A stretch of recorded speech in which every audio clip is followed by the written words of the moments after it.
Nakatanggap na pala ako ng pera. Akala ko para sa akin, yun pala ibibili ng gamit. At dahil nga napag-utusan ang iabab na ito, so syempre susundin natin. Wala nga naman hindi. Paskong-pasko na pala dito sa kanila. O hindi ako na-inform. At dahil gamit sa bahay ang gusto nilang ipabili, hindi gamit sa bahay. Parang napipilitan lang, diba? At hindi ko na alam kung ano pang bibilhin ko, kaya dumampot na lang ako ng sandok. Sandok na pamalo sa puwet. At dahil nakalimutan ko na kung ano pang bibilhin ko, kaya dumampot na lang akong dumampot kasi naman naiwan ko ang listahan doon sa labas. At kung ano-ano na lang ang mga dinadampot ko dyan. Kinakabahan na rin ako, baka kasi sumobra na. Pero dampot pa rin ako ng dampot, diba? At dahil naisip ko wala silang hanger, di bibili, syempre. Ang gaganda ng kanilang Christmas trees and Christmas lights dito mga guys. Kaya lang, we don't celebrate Christmas, pero tumatanggap kami ng regalo. What? Kapal moks. At dahil sabi nga nila, wala daw silang unan, bibili tayo ng unan.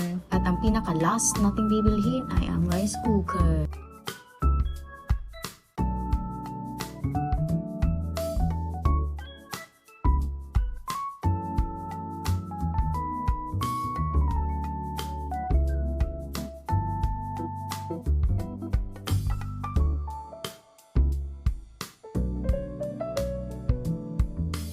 At pagkadating ko dito sa counter mga guys, nakapagdagdag pa ako kasi kulang ang pinadalang pera.